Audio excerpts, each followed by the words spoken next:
शिक्षा के जिज्ञासुओं नमस्कार। आपका स्वागत है डॉक्टर पवन शुक्ला एजुकेशनलिस्ट के यूट्यूब चैनल पर। आपको ज्ञाति है कि हम लोग अपने चैनल पर शिक्षा शास्त्र विषय की चर्चा करते हैं और इस समय जो है यूजीसी नेट यानी जो एनटीए द्वारा आयोजित परीक्षा होने वाली है उसको देखते हुए मैंने रिसर्च के कुछ टॉपिक्स पर स्पेशल बनाना चाहा है, जो कि वह तो विशेष रूप से आपको यूजीसी नेट के फर्स्ट पेपर और एजुकेशन के सेकंड पेपर में और उसके साथ खंड शिक्षा अधिकारी, assistant professor, PGT education, BEd, MEd, जहाँ भी ये पाठ्यक्रम मिलेंगे, एमफिल, सब जगह आपको रिसर्च के संदर्भ में जो आज आपको मिलेगा वह पर्याप्त मिलेगा। उसमें आपको बहुत जोड़ना घटाना नहीं है। आपको मैं जो बता रहा हूँ बस उतना ध्यान रखिएगा कि मेरे बताने का जो तरीका है वो इतना ही मेरा लक्ष्य है कि आप उसको मस्तिष्क में ग्रहण कीजिए, हेड पे जाए, भाव में ले जाइए, हार्ट पे जाए, हैंड में ले आइए, क्रिया पे जाए। इस तरह से आप किसी भी प्रकरण को ग्रहण करने का प्रयास करिए जिससे कि जो मेरा लक्ष्य है वह पूरा हो जाए और आपकी जो जानकारी का लक्ष्य है आपको प्राप्त हो जाए। तो फिर चलिए आगे बढ़ते हैं। आगे इस क्रम में देखते हैं कि आज का जो प्रकरण है वह क्या है। आज का जो वीडियो है, इस वीडियो के अंक का प्रकरण है ऐतिहासिक शोध। हमने इसके पहले रिसर्च के टाइप्स और फॉर्म्स ऑफ टाइप रिसर्च समझा, जो इसमें अनुसंधान के प्रकार और अनुसंधान के रूपों को आपने देखा है। अब हम उसमें से अनुसंधान के प्रकार में पहला प्रकार जो ऐतिहासिक अनुसंधान माने हिस्टोरिकल रिसर्च है उसकी बात करते हैं। Historical research John W best कहते हैं कि ऐतिहासिक अनुसंधान ऐतिहासिक समस्याओं के अन्वेषण में वैज्ञानिक विधि का अनुप्रयोग है। ध्यान से समझिएगा। जॉन डब्ल्यू बेस्ट एंड कान एक अच्छे राइटर, अच्छे जानकार रिसर्चर थे जिन्होंने रिसर्च के संदर्भ में एक पुस्तक लिखी है और उनकी पुस्तक में ये परिभाषा दी गई कि ऐतिहासिक अनुसंधान क्या है। ऐतिहासिक समस्याओं के यानी जो इतिहास में अब घटित हो चुकी हैं समस्याएं, उन समस्याओं के अन्वेषण में, उन समस्याओं को खोजबीन करने में, गहराई से उनका अध्ययन करने में वैज्ञानिक विधि का जो अनुप्रयोग है, एप्लीकेशन ऑफ साइंटिफिक मेथड जो है वही क्या है, हिस्टोरिकल रिसर्च है। उसका गोल क्या है? उसका गोल है कि जो इतिहास में हिस्टोरिकल प्रॉब्लम के जो रिसर्च, उसको जो इन्वेस्टिगेट करने में जो हिस्टोरिकल प्रॉब्लम्स हैं उनके इन्वेस्टिगेशन में जो साइंटिफिक मेथड है उसका उपयोग किया जाए तो वो क्या हो जाता है, वही आपका हो जाता है हिस्टोरिकल रिसर्च।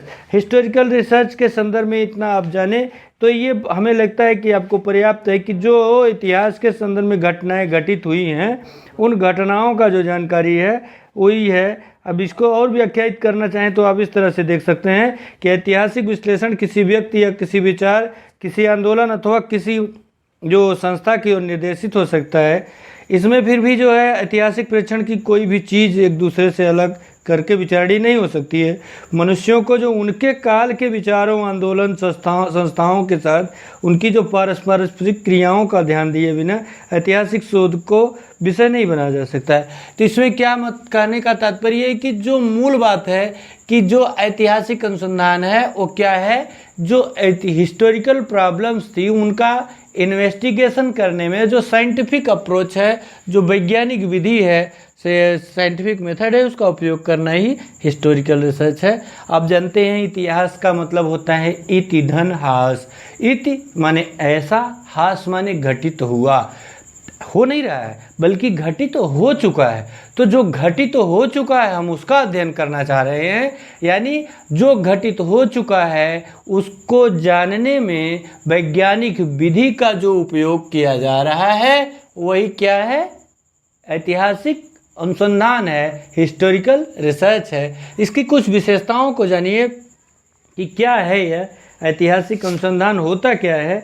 इसकी विशेषताओं में आपको पहली विशेषता है क्या है, पहली विशेषता है कि ऐतिहासिक अनुसंधान जो है यह अतीत की घटनाओं, पहली चीज़ आप जानते हैं इतिहास है तो ये अतीत की घटनाओं का समाकलित विवरण है। ये अतीत की घटनाओं का समाकलित विवरण है जो पास्ट में जो घटित हो चुकी हैं, हैपन, जो हो चुका है, जो पहले हो चुका है घटना, जो घटनाएं पहले हो चुकी हैं उन घटनाओं के संदर्भ में है कि उन घटनाओं का जो है एक समाकलित विवरण करना है। समाकलित विवरण करना का मतलब जो पहले हो चुका है उस घटना का हम एक ढंग से जितना संभव हो सकता है उसका हम समाकलित विवरण प्रस्तुत करना चाहते हैं कि राम थे तो ये जो था इसका जो हुआ ये इंटीग्रेटेड डिस्क्रिप्शन हुआ जो अभी सुप्रीम कोर्ट में आपको गया, इतने दिनों तक केस चली तो भगवान श्री राम थे, इस बात को सिद्ध सुप्रीम कोर्ट ने किया कि हाँ राम थे और वहाँ उनका जन्म स्थान है। तो ये जो है समाकलित विवरण करता है, ये इंटीग्रेटेड डिस्क्रिप्शन देता है। जो हिस्टोरिकल रिसर्च है वो ऐतिहासिक घटनाओं का, अतीत की घटनाओं का क्या तात्पर्य है, अतीत की घटनाओं का तात्पर्य है कि जो इतिहास की घटनाएं हुई हैं, जो इतिहास में घटनाएं घटित हुई हैं, उन घटनाओं के संदर्भ में क्या करता है, ये इंटीग्रेटेड डिस्क्रिप्शन देता है, बिल्कुल समाकलित विवरण प्रस्तुत करता है। तो इंटीग्रेटेड समन्वित एकदम पूरा खोजता है, बीनता है कहाँ क्या क्यों कैसे, क्योंकि उस समय तो जो हुआ था उसके प्रमाण आप देखेंगे अभी प्राइमरी सोर्स सेकेंडरी सोर्स के रूप में है, तो उन सोर्सों के आधार पर वो डिस्क्राइब करता है। तो डिस्क्रिप्शन के पश्चात जो रिसर्च के पश्चात हिस्टोरिकल रिसर्च क्या करता है, वो इंटीग्रेटेड डिस्क्रिप्शन प्रस्तुत करता है, एकदम समाकलित एक समन्वित विवरण प्रस्तुत करता है। दूसरी बात देखिए इसकी विशेषता क्या है, इसके निष्कर्ष होते हैं अतीत की, यहाँ लिखना चाहिए, अतीत की घटनाओं के आलोचनात्मक मूल्यांकन पर आधारित होते हैं। जो इसके निष्कर्ष हैं, ये निष्कर्ष यहाँ अतीत आप समझिए भूल गया है, यहाँ अतीत लिखिए। इसके निष्कर्ष जो है अतीत की घटनाओं के आलोचनात्मक मूल्यांकन पर आधारित होते हैं। इसके जो निष्कर्ष होते हैं वे अतीत की घटनाओं यानी जो इतिहास में पहले हो चुकी घटनाएं हैं उन घटनाओं के आलोचनात्मक मूल्यांकन पर। आलोचनात्मक मूल्यांकन का मतलब बिल्कुल निरपेक्ष मूल्यांकन, उसमें पक्षपात की बात नहीं होती है, न तराजू को पलड़ा उधर झुकता है न इधर। जहाँ न्याय होता है, जहाँ सत्य होता है, उस तरह से निरपेक्षता की बात जब होती है तो आलोचनात्मक मूल्यांकन होता है। इसी आलोचनात्मक मूल्यांकन की अपेक्षा ऐतिहासिक अनुसंधान करता है कि जो इसके निष्कर्ष हैं वे अतीत की घटनाओं के आलोचनात्मक मूल्यांकन पर आधारित होता है। बात समझ में आई आपको कि इसका जो मूल्यांकन है, इसका निष्कर्ष जो है वह अतीत की घटनाओं के आलोचनात्मक मूल्यांकन पर आधारित होता है। और तीसरा है यह अतीतमुखी है। अतीतमुखी का मतलब ये पास्ट ओरिएंटेड है, इसका मुख जो है पीछे की तरफ है। अतीतमुखी ये जो बीता हुआ इतिहास है उसको देख रहा है और आपको दिखाने का प्रयास करता है कि ऐसा था, ऐसा हुआ था, कैसे हुआ था, कब हुआ था, कहाँ हुआ था। ये जो घटित हो चुका है इसीलिए इसको अतीतमुखी कहा जाता है। और चौथी विशेषता जो है, इसके तथ्य विशेष प्रकार के होते हैं। ऐतिहासिक अनुसंधान के तथ्य जो है वे विशेष प्रकार के होते हैं। इसका क्या तात्पर्य समझ रहे हैं? इसका तात्पर्य है कि इसके जो तथ्य हैं वे अपरिवर्तनीय तथ्यों से संबंध रखते हैं, उनको पुनः उत्पन्न करना या निश्चित करना संभव नहीं होता है। इतिहास में जो घटित हो चुका है इसीलिए इसके तथ्य विशेष प्रकार के होते हैं। इतिहास में जो घटित हो चुका है उन घटनाओं को आप पुनः दोहरा नहीं सकते हैं और उसको फिर जो अपरिवर्तनीय तथ्य हैं, क्योंकि आप उनका जो संबंध है अतीत से है और उसे आप पुनः न तो नियंत्रित कर सकते हैं, न तो उसमें पुनः उत्पन्न कर सकते हैं। और इसका जो तथ्य मरोड़ करके अगर आप प्रस्तुत करते हैं तो उसका लक्ष्य बदल जाता है। बहुत बार ऐसा देखा गया है, बहुत से ऐसे इतिहासकार भारत में भी हुए हैं और जिन्होंने भारत की जो सनातन संस्कृति थी उसके विरुद्ध लिखने का एक षड्यंत्र, सोचा समझा षड्यंत्र बहुत दिनों से चलाया कि जो हमारी चीज़ें थी उनको उन्होंने ऐसा वैसा बताया, हल्का बताया, और जो आक्रांताओं की बातों, क्योंकि उन्होंने आक्रमणकारी जो आए थे वे आक्रमणकारी लाए थे, तो आक्रमणकारी किसका लिखवाएंगे, वो हमारा तो लिखवाएंगे नहीं, वो अपना ही लिखवाएंगे। तो उनके द्वारा लिखवाए गए जो इतिहासकार हैं वे तोड़ मरोड़ प्रस्तुत करते थे। इसलिए जो इसके तथ्य है वो विशेष प्रकार के होते हैं कि इस बात की भी संभावना है कि वे तथ्य असंगत हों, तोड़ मरोड़ कर प्रस्तुत कर दिए हों। ऐतिहासिक तथ्यों की का जो जगत है अस्थिर होता है कि कौन क्या कैसे लिखता है, अब उसके बारे में हम क्या जाने। ऐतिहासिक तथ्यों के अर्थ जो है निर्णय के बारे में सर्वसम्मत नहीं होती है। इन सभी बिंदुओं पर जो है ऐतिहासिक शोध की जो व्यवहारिक समस्याएं और सीमाएं हैं उसको आप देखेंगे तो समझ में आएगा कि इसके तथ्य विशेष प्रकार के होते हैं। आई बात समझ में? ये तो कुछ विशेषताएं हुई। इन विशेषताओं के बाद आइए बात करते हैं महत्वपूर्ण पहलू की, जिसके बारे में हमेशा प्रश्न पूछे जाते रहते हैं। कौन सा प्रकरण है? वह प्रकरण आपके सम्मुख है, ऐतिहासिक अनुसंधान के पद। कौन कौन से पद हैं ऐतिहासिक अनुसंधान को, इसे हम देखना चाहते हैं कि ऐतिहासिक अनुसंधान के पद कौन कौन से हैं। तो पहला पद इसके सामने आपके लिखा हुआ है, समस्या की पहचान एवं जो समस्या की पहचान है एवं उसका परिसीमन। समस्या की पहचान का क्या तात्पर्य है? समस्या की पहचान का पहला तात्पर्य क्या है कि जो समस्या है उसको आप कहाँ से लेते हैं, कैसे लेते हैं। समस्या की पहचान का मतलब आप किस विषय पर अध्ययन करना चाह रहे हैं, आप जो अनुसंधान करना चाह रहे हैं, आपका जो रिसर्च है उसका मूल मोटो क्या है, मतलब मोटो क्या है, आपका मेन टारगेट क्या है। ये बात आपके समस्या के संदर्भ में आती है, क्योंकि समस्या ही जो है वह पूरे अनुसंधान की रूपरेखा तय करेगी। आपने कौन सी समस्या चुनी है यह समस्या बताएगा कि आप समस्या की पहचान किए किस प्रकार से और उसका परिसीमन कैसे कर रहे हैं। तो पहचान करना आप पहले जान लीजिए कि समस्या की पहचान क्या होती है। समस्या की पहचान का तात्पर्य है कि जो वेरिएबल्स के बीच में हम रिलेशंस को देखना चाह रहे हैं वो तो हमारी समस्या रिसर्च की प्रॉब्लम हुई, उस प्रॉब्लम को वो किस फील्ड में लेना चाहता है, उसका इंटरेस्ट क्या है, उसको किस क्षेत्र में रुचि है, कहाँ से वो समस्या को लेता है, किस तरह से लेता है, जो उसकी समस्या है वो किस तरह से उसका होगा। यानी जो ऐतिहासिक शोध की शुरुआत ही इसी से होती है कि ऐतिहासिक शोध की आपकी शुरुआत जो है इसी से होगी कि समस्या कहाँ से है। तो ये जो मतलब आप अतीत से संबंधित किसी घटना, विकास या अनुभव के प्रति प्रश्न चिन्ह लगाएंगे। किन्हीं परिस्थितियों में आप अनुसंधानकर्ता को ऐसी सामग्री मिल जाती है कि जिसकी व्याख्या से जो निहितार्थ है अतीत की घटनाओं पर वो प्रश्न चिन्ह लगा देता है, या फिर जो अतीत की घटनाओं में एक निर्धारित कोई वाक्य है या कुछ है ऐसा सत्य जिसे सत्य माना जाता है, ऐसा कुछ मिल गया इतिहास अनुसंधानकर्ता को कि वह उसे काटता है, उस पर प्रश्न चिन्ह लगा रहा है, तो समस्या वहाँ से आती है। यानी जो नवीन परिकल्पनाएं हैं वो अतीत से जुड़ी होनी चाहिए, तो ये समस्या की पहचान हो जाएगी।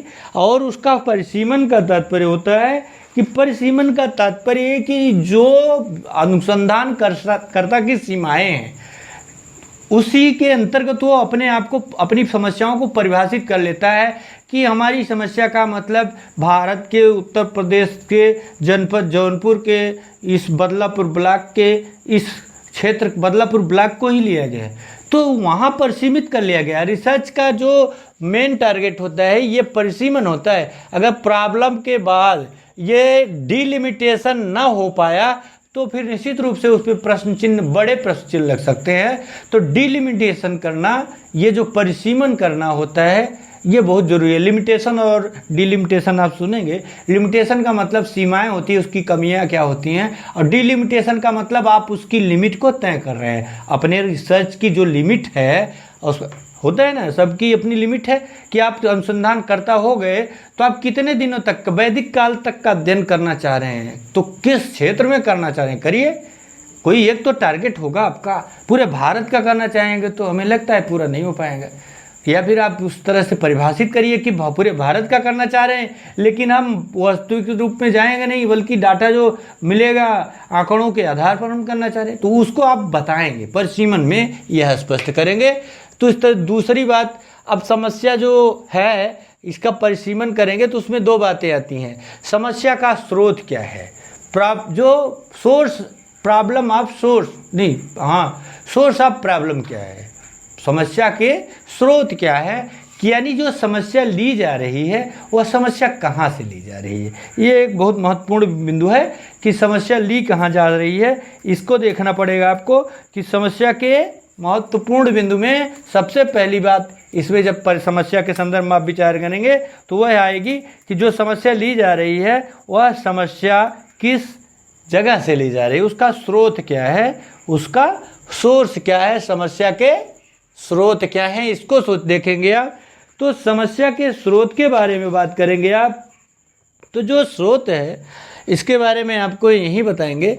समस्या के स्रोत के बारे में बात करेंगे, फिर समस्या के चयन के बिंदु के बारे में बात करेंगे, फिर परिकल्पना निर्माण की बात करेंगे और तथ्य संग्रह की बात करेंगे। तो जो समस्या का स्रोत है वह दो होता है, आपको मैं यहाँ बताते चल रहा हूँ। अभी आप यहाँ देखेंगे वो तथ्य संग्रह के समय में वहाँ भी वही चीज़ें हैं, आप चाहे वहाँ समझ लीजिएगा, यहीं जो बताएंगे वही स्रोत हो जाएगा। चलिए यहीं आप समझिएगा, प्राथमिक स्रोत और द्वितीयक स्रोत। आप यहाँ समझ लीजिए कि जो समस्या का स्रोत है, प्राथमिक स्रोत से तात्पर्य है कि जो घटना आप ले रहे हैं उससे जो प्रत्यक्ष रूप से जुड़े प्रमाण हैं वो प्राथमिक स्रोत है, प्रत्यक्ष डायरेक्ट जुड़ा हुआ। जैसे भगवान राम के ऊपर आप कुछ रिसर्च करना चाह रहे हैं तो भगवान राम का जो प्रत्यक्ष सोर्स है उनसे जुड़ा हुआ जो निर्जीव है, अब सजीव तो कोई संभव नहीं है, दो प्रकार के इसमें भी होते हैं, सजीव निर्जीव, सजीव स्रोत निर्जीव स्रोत। सजीव स्रोत में जैसे अब कोई जिंदा है, जैसे आपने महात्मा गांधी के ऊपर अध्ययन करना चाहा तो महात्मा गांधी के ऊपर ऐतिहासिक शोध करना चाह रहे हैं, तो जो महात्मा गांधी के साथ में या उनके संपर्क में रहने वाले लोग यदि जीवित हैं और उनमें से कोई आपको बताता है, वो प्राइमरी सोर्स में सजीव प्राइमरी सोर्स होगा। और जो उनके आने जाने साबरमती आश्रम और तमाम जहाँ गए थे वो उस तरह के स्थान हैं, वो प्राइमरी सोर्स हैं निर्जीव वस्तु के। और दूसरा जो सेकेंडरी सोर्स है, सेकेंडरी सोर्स का मतलब जो उनके प्राइमरी सोर्स के आधार पर तैयार किया गया है, किसी के द्वारा लिखा गया, या फोटो हो गई, या तस्वीर हो गई, या कुछ चलचित्र हो गया, इस तरह से सेकेंडरी सोर्स। आगे बात करेंगे। अब समस्या के चयन के बिंदु की बात करते हैं कि जो समस्या है, समस्या के चयन के जो विचारणीय बिंदु हैं, आप इस समस्या के स्रोत को समझ लिए ना। समस्या के स्रोत को आप समझने के बाद कि जो आप मतलब समस्या के चयन के बिंदु हैं, इसको देखिए कि जो समस्या के चयन के बिंदु हैं इसमें तो सबसे पहली बात है कि जो समस्या का महत्व है, कि आप समस्या जो ले रहे हैं उसका कितना महत्व है, उसकी जो फाइंडिंग है उसकी कुछ यूजिबिलिटी होनी चाहिए, उसकी कुछ उपादेयता होनी चाहिए। तो समस्या के स्रोत में पहला चयन में पहला बिंदु है समस्या का महत्व, यानी समस्या पर्याप्त रूप से महत्वपूर्ण होनी चाहिए जिससे कि उसका आज के ज्ञान में कोई उपयोग हो सके। दूसरा है कि उसका जो है उसकी व्यवहारिकता क्या है, आप समस्या जो ले रहे हैं उसकी जो व्यवहारिकता है वह आपके साथ हमेशा चलेगी जब तक कि आप रिसर्च कंप्लीट नहीं कर लेंगे। तो उसकी व्यवहारिकता को देखेंगे, अर्थात जो समस्या है वह ऐसी होनी चाहिए कि जिसे शोधकर्ता अपनी सामर्थ्य और साधन के अनुसार कर सके। अब वो अव्यवहारिक समस्या ले लेंगे कि जैसे आप कहना चाह रहे हैं कि भगवान राम का या महात्मा गांधी का जब जन्म हुआ था तो उस समय वहाँ कौन कौन उपस्थित था। अब ये अव्यवहारिक समस्या का लगता है, क्योंकि आपको वहाँ के संदर्भ में इतना जानकारी डिटेल में लेना, या फिर और कोई समस्या कि वो जाते थे तो वहाँ जाने पर वो क्या खाए थे, कैसे रहे थे, तो ये सब अव्यवहारिक समस्याएं हैं। अव्यवहारिक का मतलब जिसका डाटा भी आपको न मिल सके और न तो उसका भविष्य में कोई उपयोग ही है, इसलिए आप अव्यवहारिक नहीं बल्कि व्यवहारिक समस्याएं चुनेंगे। अब तीसरी बात उसकी विशिष्टता की बात होती है कि जो समस्या है वह पूर्णतः स्पष्ट होनी चाहिए और विशिष्ट होनी चाहिए, स्पेसिफिक होनी चाहिए। जो रिसर्च आप करना चाह रहे हैं वो प्रॉब्लम पूरी तरह से क्लियर होनी चाहिए, एकदम स्पष्ट होना चाहिए। ग्लोबल बातें ना हो कि उसमें जो सुने उसको अपने हिसाब से अर्थ निकाल ले, ऐसा नहीं होना चाहिए, उसको बिल्कुल स्पष्ट होना चाहिए। तो यानी इसका तीसरा गुण होना चाहिए कि स्पष्टता हो। और चौथी बात है कि ऐतिहासिक शोध के लिए वो उपयुक्त हो। और पांचवी बात है कि उसमें तथ्यों की सुलभता हो, जो फैक्ट आप रिसर्च का करना चाह रहे हैं जो आप समस्या में रखे हैं फैक्ट को, वे फैक्ट आपके सामने जो है वे मिल जाएं, आसानी से सुलभ होने चाहिए। इसीलिए इनको आपको देखना पड़ेगा। अब अगली बात है परिकल्पना निर्माण की। परिकल्पना निर्माण जो है ऐतिहासिक अनुसंधान में जहां आवश्यक हो विश्वसनीय रूप से परिकल्पना का निर्माण और उन्हें व्यक्त करना चाहिए, निर्माण भी करना चाहिए और व्यक्त भी करना चाहिए। इसके बाद तीसरे में आप जो तीसरा मुख्य कदम इसका ऐतिहासिक शोध के जो पद चल रहा है इसमें देखेंगे तो तीसरा है तथ्य संग्रह। क्या है? तथ्य संग्रह। तथ्य संग्रह का मतलब है कि जो आंकड़े आपकी समस्या के संदर्भ में हैं उन सब तथ्यों को कैसे करते हैं। तो तथ्य संग्रह के लिए जो स्रोत हैं उन स्रोतों की बात की जाए तो उसमें आपको पहले नंबर पे तो प्राइमरी सोर्स मिलेगा, जिसे मैंने अभी अभी बताया कि प्राइमरी सोर्स का मतलब आपकी समस्या से जो प्रत्यक्ष रूप से जुड़ा हुआ हो सोर्स, वो प्राइमरी सोर्स। अगर वह सजीव है तो सजीव सोर्स, सजीव प्राइमरी सोर्स हो जाएगा, लिविंग प्राइमरी सोर्स, और निर्जीव है तो नॉन लिविंग प्राइमरी सोर्स हो जाएगा। उसके बाद जो सेकेंडरी सोर्स है, जैसे कि आप देखें तो प्राइमरी सोर्स के बारे में और सेकेंडरी सोर्स के बारे में मैंने बताया कि जैसे प्राइमरी सोर्स के बारे में कर्लिंगर महोदय ने कहा था कि प्राथमिक स्रोत एक ऐतिहासिक प्रदत्त मूल भंडार होता है या किसी एक महत्वपूर्ण अवसर का मौलिक अभिलेख होता है या प्रत्यक्षदर्शी द्वारा किसी घटना का विवरण होता है या फिर एक छाया चित्र होता है या किसी संगठन की बैठक का विस्तृत विवरण होता है। इस तरह से प्राथमिक सोर्स होता है, प्राइमरी सोर्स होता है। और द्वितीय स्रोत के बारे में कर्लिंगर महोदय ने कहा कि ये किसी ऐतिहासिक घटना अथवा स्थिति का जो होता है उसका जो प्रत्यक्ष स्रोत है, उसका जो है ऐतिहासिक घटना अथवा स्थिति से अपने मूल स्रोत यानी प्रत्यक्ष सोर्स से एक या अधिक कदम दूर होता है। तो ये प्राइमरी सोर्स सेकेंडरी सोर्स कहलाता है। आयोजित सोर्स का मतलब डेलिबरेट सोर्स जो है, डेलिबरेट सोर्स का क्या तात्पर्य है? डेलिबरेट सोर्स का मतलब होता है ऐसे सोर्स जिनको घटनाओं या सूचनाओं को लिखकर रखने या सुरक्षित रखने का प्रयत्न जानबूझकर किया गया है। जैसे अकबरनामा लिखाया गया, बाबरनामा लिखाया गया, पुराण लिखे गए, वेद लिखे गए, उपनिषद लिखे गए। आपको पुराणों में भी बहुत कुछ ऐतिहासिकता मिलती है। तो और बहुत से राजा थे जो अब मिलिंद पंचो थे। मिलिंद पंचो एक पुस्तक है मिलिंद प्रश्न, जिसमें आप देखे हैं लिखा गया हर्षवर्धन और किसका है। तो इस तरह के जो प्रश्न उत्तर या फिर पुस्तकें या फिर आत्मकथाएं लिखवाने का जो प्रचलन था, तो ये आयोजित स्रोत थे, उनको जानबूझकर लिखवाया गया था, जिससे कि इतिहास में जिस महाभारत जैसे लिखा गया था तो रामायण लिखा गया था, इस तरह से आयोजित स्रोत हैं। तो अनायोजित स्रोत का मतलब होता है, और दूसरा आयोजित स्रोत समझ में आ गया आपको कि जो उससे संबंधित घटनाओं के संदर्भ में पहले से ही तैयार हैं। वो लोग जो उस समय थे इतिहास के लोग, वे तैयार थे कि हाँ ऐसा करो कि जो चल रहा है इसको लिपिबद्ध कर दो या फिर पत्थर पे छाप दो। जैसे पाषाण युग में आप देखिए तो हिरण का शिकार करता हुआ आदमियों का चित्र बनाया गया है। तो इस तरह से आपको मिले हैं पाषाण युग के चित्र। तो वो उस समय डेलिबरेटेड सोर्स के अंतर, और प्राइमरी सोर्स भी वही है डेलिबरेट सोर्स है। अनायोजित सोर्स का मतलब क्या होता है? अनायोजित सोर्स का मतलब ये होता है जिनका जो है ऐतिहासिक शोध की वह सामग्री है जिनको मूल रूप से इसके लिए निर्मित नहीं किया गया है। पुरातत्व विज्ञानी शिल्प वस्तुओं को खरीद लेते हैं, इनके आधार पर संस्कृत का विवरण प्रस्तुत करते हैं, अनायोजित स्रोत कहलाते हैं। इसके बाद क्या होता है कि आप स्रोत से सोर्स से आंकड़ों का जो है संकलन करेंगे। आंकड़ों का संकलन करने के बाद आप क्या करेंगे? जो आपको ये प्राइमरी सोर्स, सेकेंडरी सोर्स और deliberate source, non deliberate source से आपको जो डाटा मिलता है, उन डाटा का क्या करना है आपको? उस डाटा का आपको प्राप्त तथ्यों का मूल्यांकन करना है या समीक्षा करना है। समीक्षा का मतलब क्रिटिसिज्म।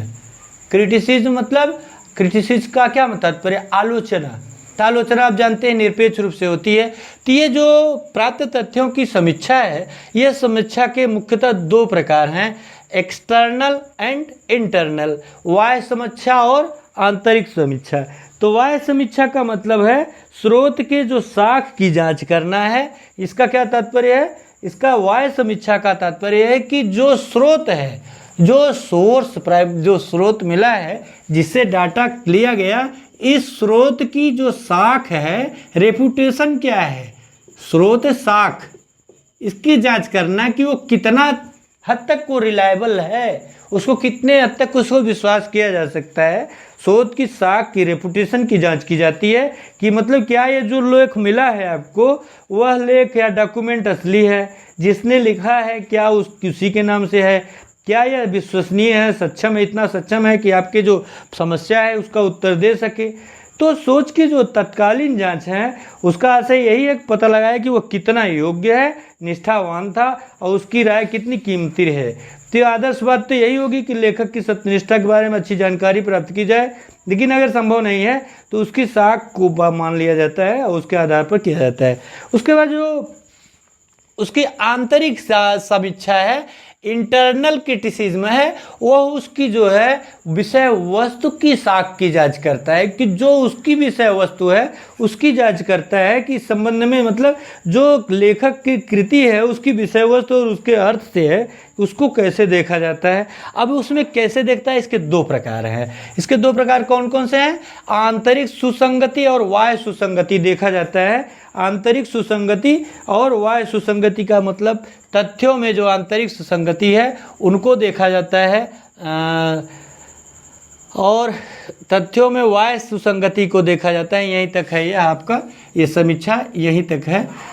तो तथ्यों में जो बाह्य सुसंगति है, आंतरिक सुसंगति है, आंतरिक सुसंगति जो है वो तथ्यों में देखी जाती है और जो बाह्य सुसंगति है अन्य स्रोतों के संदर्भ में देखी जाती है। कि जो तथ्यों की स्रोत के जो भीतर आंतरिक सुसंगति है वो आंतरिक समीक्षा का अंतर यह है कि जो स्रोत से प्राप्त तथ्यों में जितनी अधिक आंतरिक सुसंगति होगी उतना ही अधिक वह परिशुद्ध यानी एक्यूरेट होगा।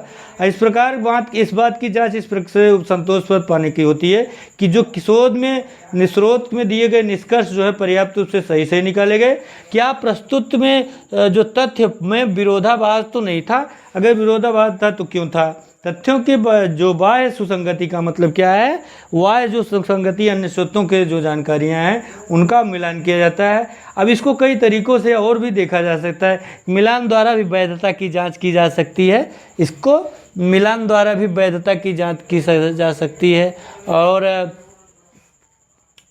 इसके अब मतलब समीक्षा आप कर लिए तो इसका मतलब क्या है कि जो आपको डाटा मिला उसका क्रिटिसिज्म कर लिया, आप एक कंक्लूजन की ओर बढ़ चुके।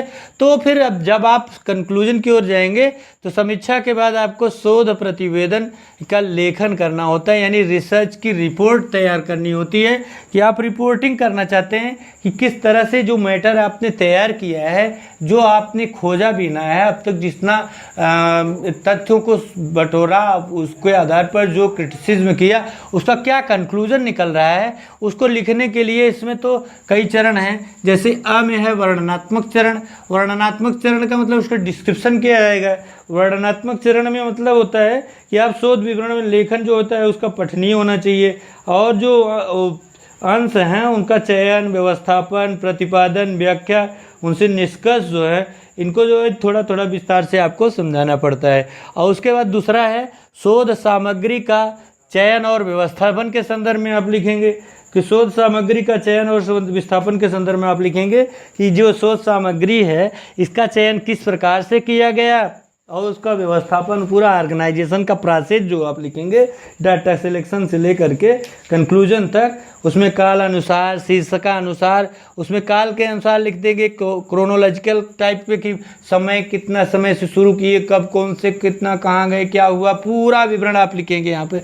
उसके बाद शीर्षक के अनुसार आप टॉपिकल लिख सकते हैं। टॉपिकल शीर्षक के अनुसार माने महत्वपूर्ण शीर्षकों के अंदर लिखा सामग्री को शीर्षकानुसार लिखा जाता है। उसके बाद आप लेखन शैली की दूसरा पॉइंट होता है। लेखन शैली में जो प्रौढ़ता के साथ साथ प्रभावशीलता होनी चाहिए, सादगी होनी चाहिए कि जिससे वो समझ में आए, सरल भाषा में होना चाहिए और उसमें जो क्या कहते हैं वो अतिशयता नहीं होनी चाहिए, बहुत ज़्यादा बढ़ावा चढ़ावा नहीं होना चाहिए, वो अलंकारों का बहुत अधिक प्रयोग नहीं होना चाहिए। कुछ हद तक कर सकते हैं लेकिन अनावश्यक आडंबर और दिखावा नहीं होना चाहिए। उसके बाद जो व्याख्यात्मक चरण है वह में वो व्याख्यात्मक चरण है। व्याख्यात्मक चरण में मतलब इसमें जो है निम्नलिखित बिंदुओं पर आप विचार कर सकते हैं, उसको यहाँ लिखा नहीं हमने, सुन लीजिए कि व्याख्यात्मक चरण में व्याख्या केवल घटनाओं और तथ्यों का असंबद्ध क्रमानुसार वर्णन करना नहीं होता है, बल्कि किसी से जो है किसी एकीकृत विषय, सिद्धांत सिद्धांत या जो है नियम का व्युत्क्रम होना चाहिए। उसका व्याख्यात्मक चरण में आपने खोजा तो क्या निकला, आप उसको वहाँ अपने औचित्य को सिद्ध करेंगे, ये व्याख्या हुई। इसे ऐतिहासिक परिप्रेक्ष्य प्रदान करना चाहिए, इसमें सादगी होनी चाहिए, और जो शिक्षा के क्षेत्र में भौगोलिक, वैचारिक, आर्थिक, दार्शनिक जो भी आप रिसर्च के फाइंडिंग पाए हैं उसको यहाँ उल्लेख करना चाहिए। तो इस प्रकार से ऐतिहासिक शोध के बारे में देखा आपने। अब हम इसकी सीमाओं को समझ लेते हैं, लिमिटेशन की बात करते हैं कि जो ऐतिहासिक अनुसंधान है उसकी क्या क्या कमियां नहीं आप कह सकते, उसकी क्या क्या कमियां ही कह लीजिए, दोष कह लीजिए कि जिसको आप दूर नहीं कर सकते, उसकी बात करें तो पहला है कि इसमें जो होता है कठोर वैज्ञानिक पद्धति के अनुप्रयोग में कठिनाइयां होती हैं। क्यों कठिनाइयां? कठोर जो वैज्ञानिक पद्धति है उसको हम बहुत कठोर जो उसका जो है रिजिड वे है उस पर उसका उपयोग नहीं कर सकते, इसलिए कि ये घटनाएं पहले घटित हो चुकी हैं और उसमें हम कोई भी मैनिपुलेशन, हेर फेर, बदलाव नहीं कर सकते। इसमें वस्तुनिष्ठता का अभाव भी हो सकता है, ऑब्जेक्टिविटी जो है उसमें कम होने की संभावना पाई जाती है कि रिसर्चर थक जाए, या फिर डाटा ही कहीं से प्राइमरी सोर्स या सेकेंडरी सोर्स उसमें ऑब्जेक्टिवनेस की जगह सब्जेक्टिवनेस हो जाए, वस्तुनिष्ठता की जगह आत्मनिष्ठता आ जाए, तो फिर आप क्या कर सकते हैं। तो इसमें अनुसंधानकर्ता के लिए इस क्षेत्र में अध्ययन के लिए विशेष ऐतिहासिक परिप्रेक्ष्य का विकसित होना आवश्यक है। जो रिसर्चर है उसको भी इस रिसर्च को करने के लिए वो जो करना चाह रहा है जिस ऐतिहासिक परिप्रेक्ष्य में, उसके संदर्भ में भी उसको एक विशेष जानकारी और उसका परिप्रेक्ष्य जो है ऐतिहासिक परिप्रेक्ष्य उसको बढ़िया से होना चाहिए, तभी वो ऐसा कर सकता है। तो हमने आज ऐतिहासिक अनुसंधान के संदर्भ में जानने का प्रयास किया। आप जो है कमेंट बॉक्स में आइए, जो कुछ करना हो कहिए, मैं आपको पूरी तरह से संतुष्ट करने का प्रयास करूंगा। चैनल लाइक शेयर सब्सक्राइब अवश्य कर लीजिए। धन्यवाद, नमस्कार।